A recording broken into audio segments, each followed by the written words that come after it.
Hello and welcome to Dr. Viola Voilà Voices, a YouTube series and podcast produced here in Ipswich at iCamp Studios. Today, I'm here with my special guest, Brian Pereira-Coelho. Please introduce yourself, any pronouns, and any pertinent details before we get into all our questions. Oh, sure. So yes, you did a great job on my name. Thank you. I use the he series pronouns. And yeah, I'm just super excited to be here. Yes. Yeah. I feel like I first reached out to you even when I moved here with my husband. Oh, yes. Like yes. 2023. I think so, yeah. Because I was like young, gay professionals living in the town we were in, and everyone I had talked to, like you and your partner Michael's name, were the first like people that they suggested we reach out. Oh my gosh. So I'm glad a year after that we were finally able to connect, and this can't be the last. No, absolutely not. No, Okay, absolutely good. not. Yes. Okay, good. Then, to start off, I'd like to, we did some digging. We, meaning Diane, my fabulous producer here at iCamp. Yeah, you Diane. Did a lot of digging, which revealed a lot of information about your past in terms of teaching with special needs in a special ed program, teaching drama, dance here at the High Street Studios right across the way here, as well as all of your accolades in performing, musical theater. So just to start off, where do you see yourself as using those hats most right now in your life? Yeah. And perhaps what do you identify with most as like a working professional out of all of those things. Performing aspects? Yeah. So I would say right now, the one that I most identify with and the one that like is super pertinent in my life is like my drama director hat. So I teach 7th through 12th acting and stagecraft. And I also teach dance and like a bunch of other theater classes over at Masconomet Regional High School and Middle School. Okay. So that's like my daytime gig.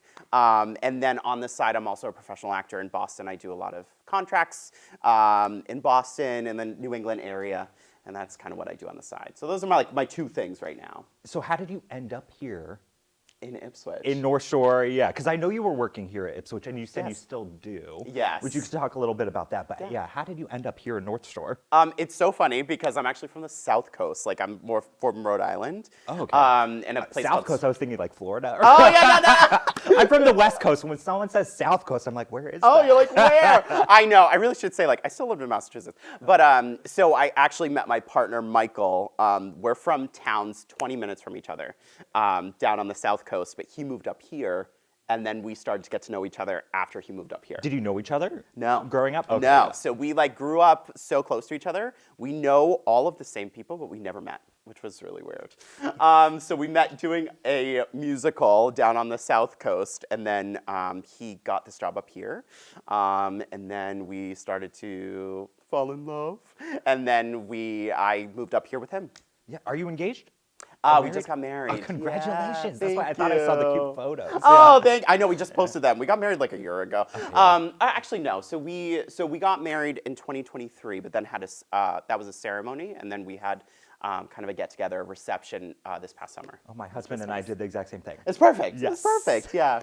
So teaching then, if you want to delve more into your thoughts of teaching, one of the questions I have here, because I'm also a teacher. Oh, I teach all ages. I always tell people that ask me, I teach from 0 until adult. So my youngest student right now is like 6 months old. Oh my God. I teach like a music and movement class with like nice. parents in their laps. It's so cute. Oh, I love that. And my oldest student right now is 75 years old, teaching like violin too. Yes. So as That's a fellow amazing. teacher, Yeah. how do you best reach your students, especially the grades that you mentioned you primarily deal with are the ones that scare me the most? Oh my God. I know.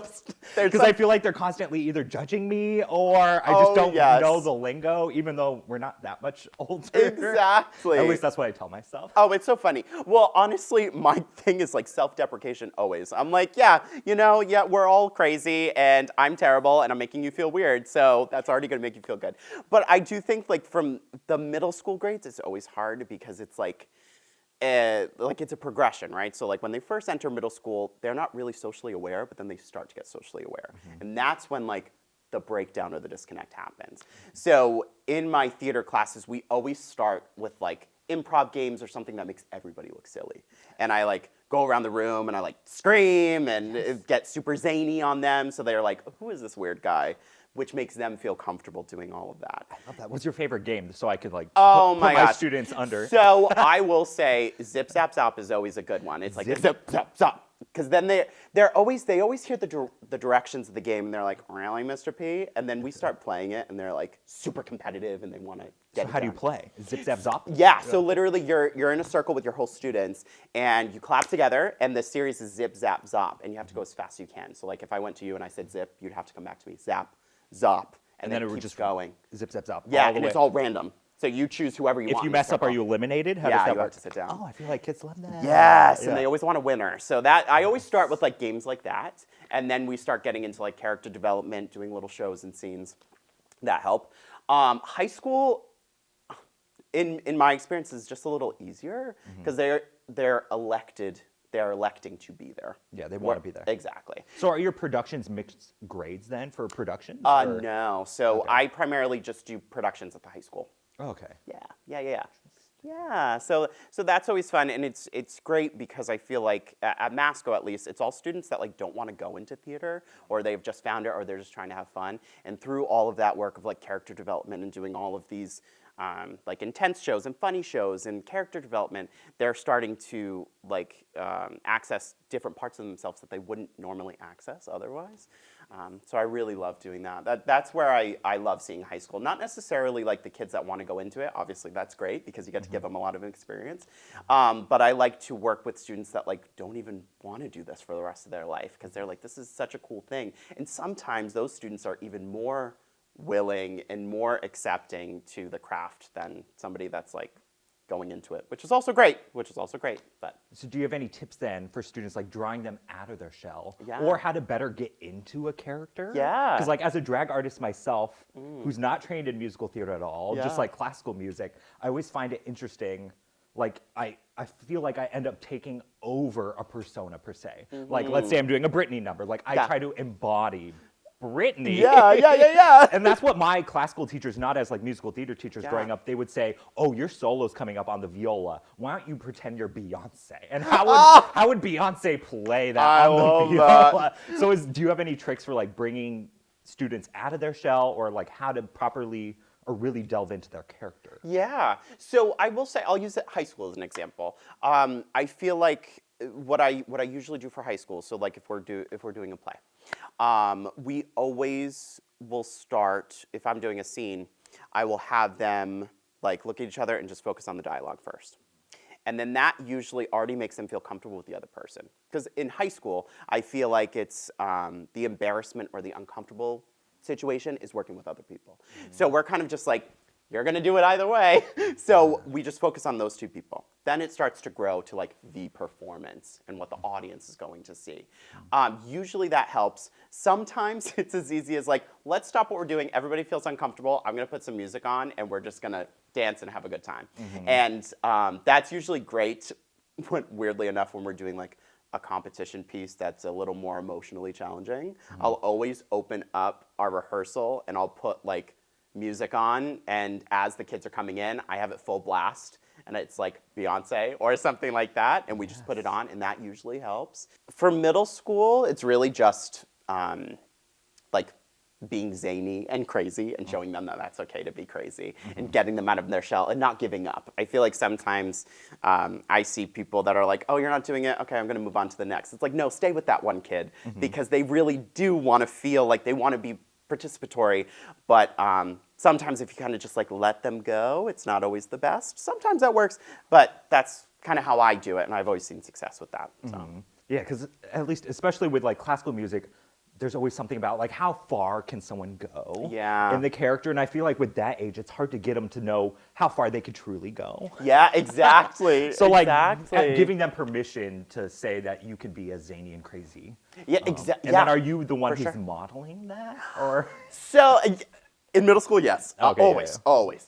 High school, what I try not to because I like want them to explore it. There are some times where I'm like, look at me do this. What are you noticing that I'm doing that is giving more direction to the character? I'm very lucky with both Ipswich and Masco that all of my students, I don't do it much because they're already out of their shell and they really do are like super invested. But there are some times where I'm like, try it this way, or watch me do it. What's different? Oh, it's that? Try it that way. Let's see if that works. Yeah, Kinda that curious. thing. Do you ever bring in, just because I just recently found out about this term, is when like actors or theater performers have like intimate scenes? Do you ever deal with that with high schoolers? And they bring in like Yes. a mediator. Yes. And I just found this out not only because the Blake, have you like been reading Blake the Blake Lively- Lively thing? Yes, yes, yes, yes. Yes, yeah. I'm like so invested in that. And did you see he's like suing the New York Times? No, but it's so Yeah. interesting. And I'm It's curious. so So wait, what are interesting. those mediators or moderators called? Yeah, so What they're was it? called intimacy coordinators. So Okay, intimacy coordinators, yeah. so my first experience with it was when I did a professional production of In the Heights, Hair in Boston. And that was the first time that I worked with an intimacy coach. And I was like, oh, what is this? Blah, blah, blah. And it was such a beneficial role in that experience, just because, I don't know if you know the show, but it's about, it's like all of the riots in the 1970s. And it's basically about these people that are just so free in the way they are. And customarily, at the end of Act 1, there is a nude scene where everybody is nude and just like with the flowers and all of that stuff. So I worked with a really great company that was like, we need to have an intimacy coordinator to kind of direct those scenes to make sure everybody felt comfortable, which was great. So we do an METG competition. It's like a Massachusetts statewide competition for theater where we do like a 40-minute production. The last one we did over at Masco was super emotionally challenging. It was about toxic relationships in high school, and it depicted this relationship between this girl and this boy, where the girl was completely manipulated by this kid. So I know a great intimacy coordinator, Cassie Foote, who also works at Ipswich and everywhere around the North Shore, and her job was really to help with the intimate scenes because there was a lot of kissing and touching, but she was also there to be like, this is your character, this is your character, you're not these people. Yeah. Like one of my students who depicted the abusive boyfriend, it's so hard for a high school aged student to depict that without having the stress of being like, people are gonna portray me in this way when I'm really not like that. And he's the sweetest kid. So that was a super crucial role in that experience too, to kind of help me, because I felt like I wasn't equipped to do that myself. So I love that role. I'm invested fully in that work, and I think it's so cool. Yeah, that's interesting. I was just curious because Yeah. I've been hearing about that. And I don't know if you've seen the movie Ghostlight.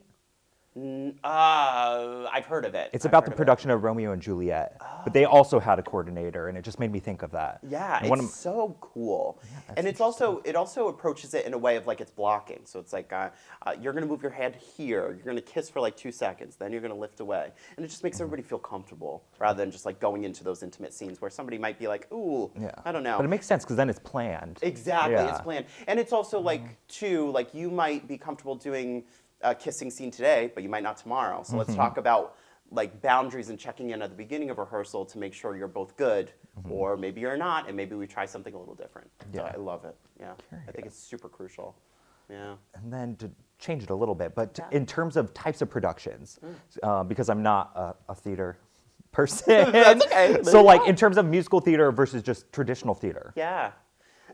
So I mean, I'm a musical guy through and through. Like, I love a good musical. I love everything about it. But I can appreciate a straight play. And I will say, why I like doing the METG competition so much. It's a 40-minute play, but I feel like you get a better chance of character development. I feel like sometimes in musicals, depending on the musical, some are great, and the music really indicates the character development and makes the story go along. But there are also some musicals that don't do that. So you don't get a chance to kind of fully understand the characters of those big musicals that are super fluffy. So I think I like it both. However, if I'm leisurely going to New York City, I'm going to see a musical. Yes, yeah. Well, it's interesting that you referenced that because I mean, I could appreciate a musical, a theater production just for the music I believe it. aspect Yeah, of yeah, it. yeah. But then I have some friends in the classical world who hate musical theater because it always seems like there's an affectation to the voice that's like very cheerful sounding. I mean, I don't feel this way. No, but I know what you mean. It's like a pingy, gross sort of sounding sometimes. Yes. Well, where do you think that comes from? Is it just a projection thing, or is that like a valid observation? Yeah, I don't know. I think it's just the trend of like what musicals are like sound like now. I feel like they're straying away from that now. They're becoming more like poppy, airy, Billie Eilish type of singing, which is great. I love Billie Eilish. But it is I don't know, like, I feel like when I was growing up, or when both of us were growing up, I feel like we're like the same age. Like 10 years ago, it was very skrelty and pingy. And I think that was just to like show emotion or to like hit those high notes. But I know people don't like that sometimes. So do you have a favorite musical, or rather two-part, Yeah. for like an entry musical for someone who knows nothing? Sure. Just for our audience. Oh, yeah. Like one that has more character development and story. Definitely. So I will say, I always say my favorite musical is West Side Story. Okay, yeah. And I think you would appreciate it too, because orchestrally it's beautiful. I've only seen the movie. I haven't seen it, The newest one or the old both. one? Oh, Yes, yeah. It's amazing. And I always talk to my husband, because we're always like, it's the best musical because it's demanding in so many ways. Vocally, it's challenging. Acting, it's challenging. And dance-wise, those people who do that show. I did it once in 2018 at New Bedford Festival Theater, and I'm too old now, and I will never do it again. Too old for what? To do it? To do West Side Story, unless I'm like a cop or something, or like a dad, because I was in the gang. But it was physically challenging, like you wouldn't believe. It was crazy. Oh, I believe it. So much fun, so much fun. But I think that's like the best musical for people that are like, oh, I don't really like it, because the music totally motivates the story. Yes. It is long, but I do love it. So that's your favorite, or that's the one you would recommend? So I would recommend it, and it is also my favorite. But I will say, I do love a good Grease. I do love a good Legally Blonde. I will say Legally Blonde is good as well, because the music is great, dancing is great, story is great, and it's very similar to the movie in the way that like Reese Witherspoon just does a great job of acting it, not like she's stupid. Yeah. And I feel like every time I watch Legally Blonde, I'm always like, that character is so iconic because she's not stupid. Yeah. She advocates for herself. She might be naive and doesn't know what she wants, but by the end, she knows exactly who she wants, like what she wants to do and all that stuff, which I love. And then in terms of going to see shows, have you seen any recently? I did! Or how do you feel about like the movie adaptation of Wicked? Oh, As like two-part? Oh, okay. So, well, first part. So, Michael and I just went to New York City to see Death Becomes Her. Oh, I wanted to see that. Yeah. Oh my God, you would love it. It's great. Because I loved the movie, and I was like, I need to see it. Wait, so was it a theater production first, or was it No. okay? It was a movie first. Yeah, Okay. so it was the movie. How with does it Meryl Streep. adapt to? Yeah, all the songs. So they do a great job. The songs don't distract at all, which I really like. Do they add to it? They like you would say. They do. I feel like the character that like changes them, like you know that like beautiful woman. She has a lot more screen time in the musical because it's Michelle Williams from Destiny's Child, which is amazing. I love that. Oh, I just studied her with Eliza, my last guest. Oh, really? The original actress, Isabella Rossellini. Oh, yeah, yes. and her character in the movie was so hauntingly beautiful, and I wish she had more of a story where we learned it. So it's interesting that now I want to go see it to learn what her story is. The opening number, and I will say the ensemble, it's one of the best ensembles I've ever seen. So do you find out like how she ended up that way? Like I always wanted to know. Oh, you don't. That's the only thing that sucks. She could have her own movie. Yeah, I know. I'm like, oh, she's so great. She's my favorite character. But Megan Hilty, who's in Smash, do you ever watch Yes, Smash? yes, Yeah. yeah. So she stars in it with this other woman that I don't forget her name, but Megan Hilty was amazing. Amazing. So that was great. Wicked, I think it's absolutely gorgeous. I think it's perfect. And so my husband and I, we have very different tastes, and he even after Musical taste? musicals, Okay, yeah. yeah. Like I could watch a movie musical and I would love it no matter what because I can appreciate. I don't know. I'm like, there's this one thing though, it's beautiful, and he's like, Brian, shut up, stop. But even he watched it and was like, I need to watch it again. It's just so beautiful, and what they did to take care of the story and the original concept, and the homage that they paid to Kristen Chenoweth and Idina Menzel was excellent. I think Ariana Grande is amazing, and if she doesn't win a Golden Globe this weekend or an Oscar, she's amazing. I've never seen, or I haven't seen in a while, like a star like that star in a movie where you don't remember that she's Ariana Grande. Yeah. She was not Ariana Grande. She was Glinda. It was amazing. I'm gonna go watch it tonight. We Yeah, bought it already. it's streaming now. I know, we already bought it. To watch it again, it's just beautiful. And what John Chu did with all the visuals and the choreography was amazing. And I'm such a fan. And Cynthia Erivo's amazing. We almost, biggest regret, we were going to see Color Purple in 2016 with her. But we didn't really know her. We ended up seeing Waitress instead, which was an amazing musical. But to hear her sing was phenomenal. Yeah. So do you have a favorite musical movie adaptation, or is that your favorite? Oh, There's so many. there are so many. There are so many. I mean, Grease is up there. Grease will always be up there. I feel like Grease is, it's a movie, like when you're cleaning, you're like, I want to put something on. You'll find yourself stop cleaning and just sit and just watch. Watching, you yeah. know what I mean? That's Yeah. another one. I've seen the movie, but not the production. Oh, the production. I mean, the movie's probably better, but I just love it. Well, is that one that doesn't change much in terms of? Yeah, it doesn't Yeah, change much. it feels like it wouldn't. Yeah. It'd be Yeah, very I similar. think it's better served. Honestly, though, I will say Chicago is an amazing movie adaptation. Yes. As well. Yeah. In terms of bringing people to live theater, Yeah. me included, I always feel like I always want to go see more. But I did recently just see Hadestown on Broadway, which was Did you love amazing. it? The music It's was so amazing. beautiful. Oh, and you're a string player, so you must have been like, Yes. oh my gosh. And there's live strings in the production, which I always appreciate. That is amazing. And there's nothing like live strings. I really feel strongly about that. So beautiful. So in terms of like a small town like Ipswich, Yeah. how important do you think live productions are? And how do we get like the community to back it more? Like what kind of Yeah. strategies might you have in terms of like getting the community more involved? Yeah. Or like, Well, I will say what's great about the Ipswich community is they're already halfway there. Like they want the arts. They want to see it flourish. I honestly just think more people doing it. Like I feel like it's not enough just to have the high school like productions and things like that. We need to get more companies, like independent companies that come in. There are so many cool things like happening with Jenny's studio. There's so many things happening like in Newburyport at the Firehouse. I wish there was more community groups like that around here that would do it for adults, I think. I always find that we're lacking in the adult community theater around here, which kind of makes me sad. do you think that's because the adults just move away to where Maybe, it's I know. Like, I know, because we lived in Ipswich for a while. Maybe, I think so. Yeah, I don't really know. I know that why I say that is because the area I'm from, we have so many community theaters. That's where my husband and I met, was in a theater company that we loved so much. And we just don't, I haven't seen that up here. So I feel like that's kind of where we need to go, because then I also think about, I'll put my special ed hat on, all of these students that partake in theater and then have no opportunities after high school. I guess not even just special ed, just students in general. Just having not that outlet anymore, and it's like it's done in high school, but it doesn't have to be that way. You don't have to go professionally to Boston, but I think getting more people to come together to make those opportunities, I think, is what's going to help. Yeah. And in terms of the Firehouse you mentioned and Jenny at High Street, are those productions that are brought in? Or So that, well, they're just doing like such cool thing. Like she does shows all the time for like her movement companies and things like that. And I think Firehouse, it's like a concert venue, but they do have their own theater company as well that goes in there. So we just need more of that. We need more of that, and different things too. Like not just the standard musicals, like immersive works and original works, and just opportunities for people to get together and make art.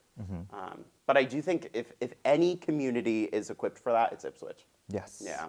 I feel like the community is definitely there for it. Like you said, it's just we need to find those individuals. Exactly. To like go to the next step, you know, and being like, we're doing it. Yes. Maybe it's us. It is us. No, it's Maybe us. that's it. Maybe that's it. But even like this too, like doing something as cool. When you asked me to do this, I was doing research and you sent me one of the episodes. I was like, it's so cool that Ipswich is doing something like this, you know? So. And just getting it out there. Do you have any strategies? And getting the word out. Oh my gosh. Well, I'm going to put on all my social media things. Yes, yeah. I don't know. That one's hard. I guess social media is like the biggest thing that we can do, you know? But I guess making relationships in the community, which you guys are already doing. Yeah, I think that's been the biggest one here. Yeah. Is just being connected. And Yeah. thankfully, Eliza at YMCA and then through Diane here at ICAM, I've just been quickly connected to everyone in Ipswich. Oh, of course. Yeah. And there's so many amazing artists and actors and performers here. Yes. So I think it's just rallying the troops. Exactly. And finding the venues that will have us. So anywhere in Yeah. Ipswich, I know. contact me. Get us. Yeah. Yes. Do you know of any other performing spaces in Ipswich that you've either done things at before?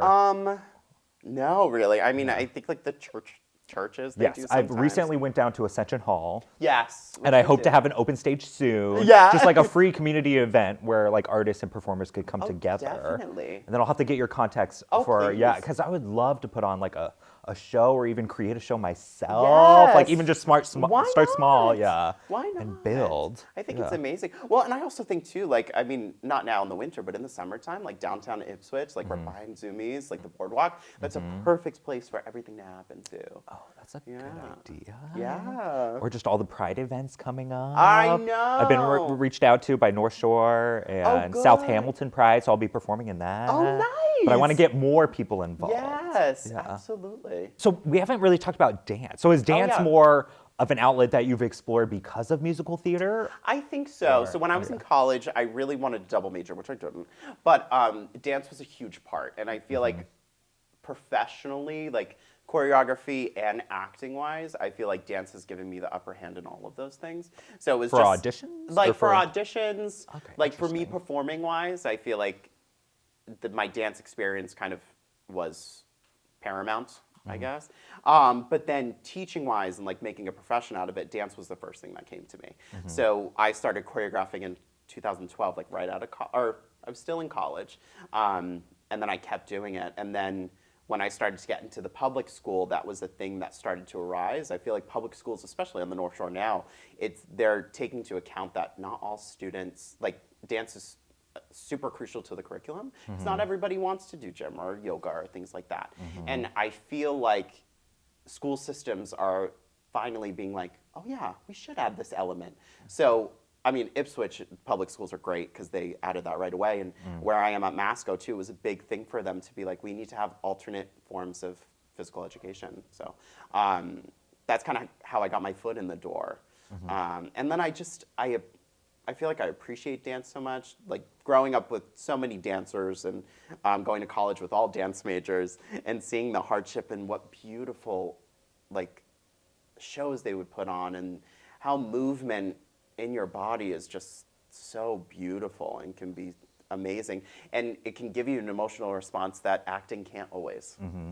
So that's how I feel about it. I love dance. Yeah, yeah, Makes yeah, sense though. So wait, so did you get into teaching because of just an opportunity, or Yes. I'm curious how it works. Like professionally, as like a classical musician, you kind of pick.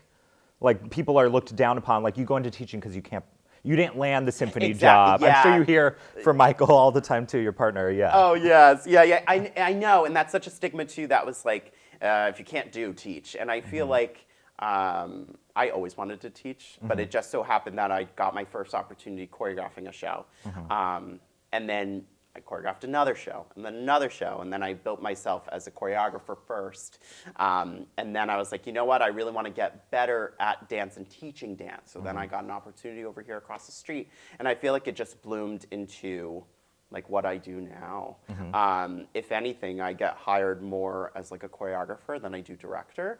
Now, I primarily do directing and choreography. Like I'm the director choreographer for my productions, but choreography was always just that first opportunity that I had, and then I just kept going with it, and I ended up falling in love with it. I feel like even when I'm directing a musical, choreography is a huge part.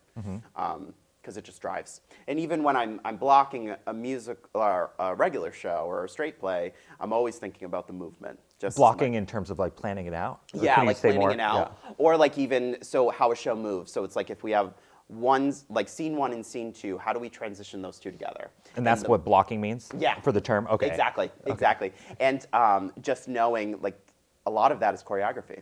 What are they doing? How are they moving? How can we make a stage picture that looks nice while they're moving a set? So I always have that at the forefront of my mind as well. And So I that brought think to that's mind why- a question I haven't really thought of. Oh, okay, yeah. But in terms of like dancing productions, is it standard to create your own choreography? Or is there like set choreography for certain shows? Oh, that's a great question. I feel like for junior shows, like for the little kids, sometimes they have suggested choreography. For me, I don't usually use it, but I do take inspiration. Like I'll watch Suggested videos. meaning like the one, whoever created the show? Exactly. Oh, yeah. So like you get like a DVD, and it's like you could use this for this song, or you could use this. And I've like referenced it a couple of times, but it's also like you have to work with the kids that you have right in front of you, or the actors right in front of you.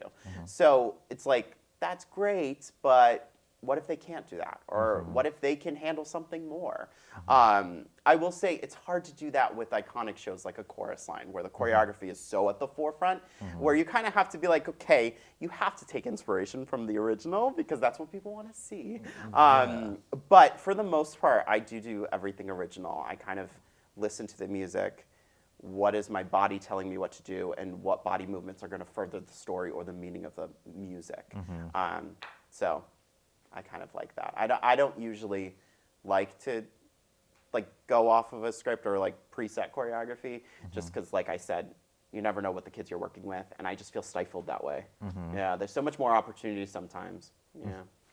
Do a lot of your productions use live musicians? I'm always curious. Because I know you have to obviously rehearse with the recordings. Yeah. So I think so with my husband, being Michael Coelho, when we first started, he was like, it's so crucial to have live musicians because it's a dying breed, and there's nothing like the live pit. And he even said, he was like, I really don't like to be involved in shows that don't have live musicians. And it got me thinking. I was like, that's so true, because it's like it's so different, and I feel like as an actor, having live musicians and having them do it there in front of your face, it's like there's nothing like it. That was one of my questions. Oh, about like how does it feel different as a performer? Because I mean, as a classical artist, everything is live. Oh yeah. And I always find it curious. Like I distinctly remember, I think in my undergrad we did a lot of Mozart operas, which isn't musical theater, but I like equate it to my version. There are a lot of musical theater operas too. Yeah.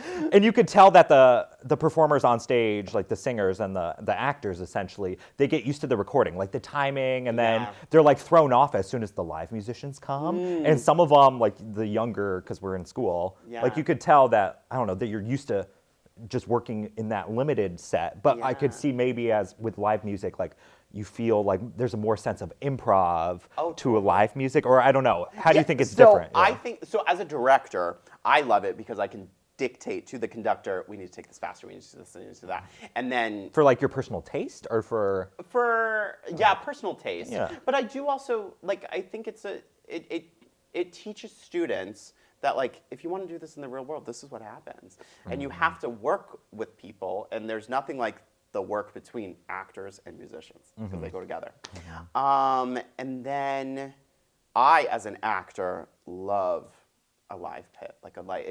It helps, like if you're doing a high energy show and that pit comes in and it's like going crazy and the drummer's like all over the place and like just giving you that beat, it's gonna like amp up your performance tenfold, right? So like over next door, we're doing Chicago in the spring, and I'm so excited for them to hear that overture for the first time, because it puts you in that world, you know?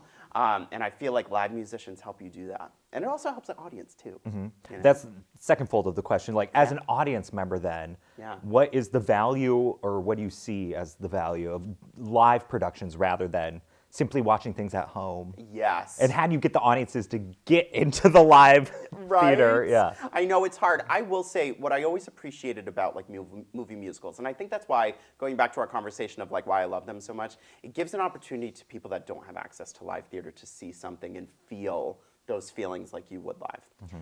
On the other hand, though, we live in such a great community where it's so important to see live theater, because there are so many other digital outlets out there that people are like, that's better, I can stay home. But there's nothing like getting into a theater and being fully immersed in a production. When you're there, you feel like you're in it. When you're there live, it's like you're in the story with these people, and you're experiencing everything, and you're seeing everything, and you're seeing those subtleties, and you're seeing all of that choreography done in a big group.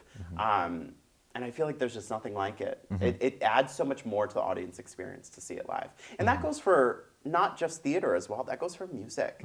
I feel like after COVID, or like during COVID, we were so used to being at home, and a recording of a performance is great, but you're not gonna hear like that second stand viola that is like killing it over there, you know what I mean? So Not me, first stand. Oh yeah.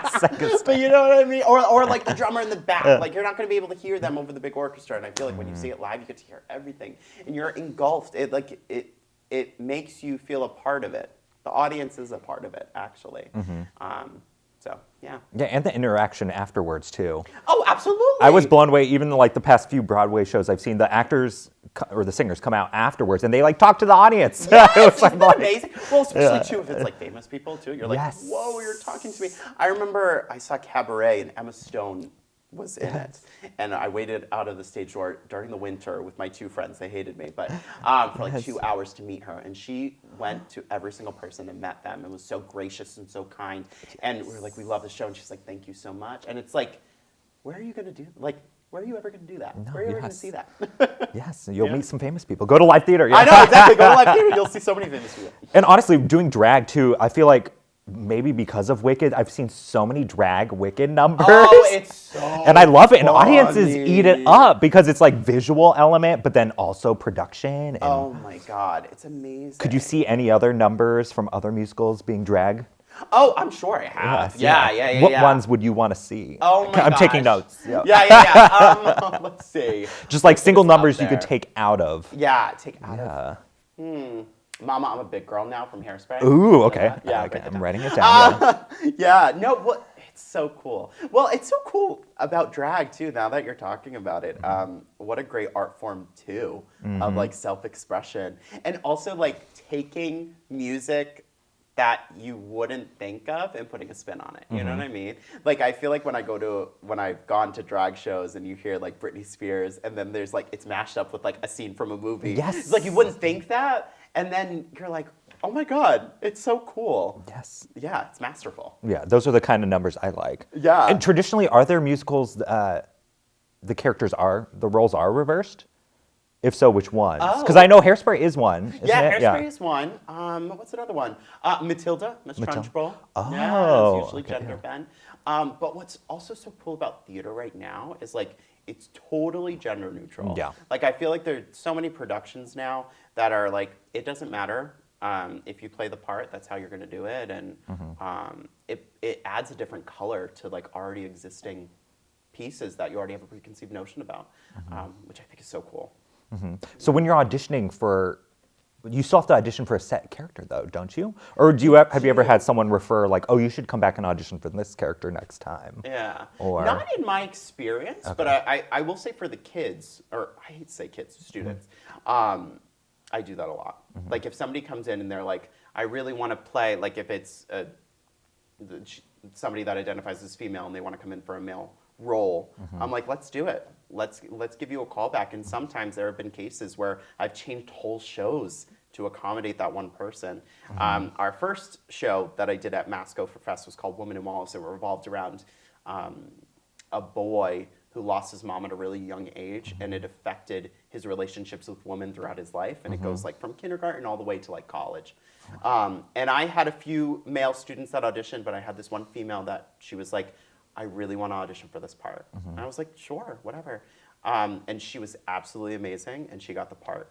But what was amazing is we didn't gender bend anybody else. So all of her partners were female. I love that. And it was really, really cool. And it added a totally different color to what that character was feeling, adding that extra layer to it. But what was also great is we didn't really address it either. So it had the audience really think about that and not in dialogue form and being talked at, which I really liked too. Do you think this is a more recent occurrence of like the roles not being gendered? I or? think so. Okay. I think so, which is amazing.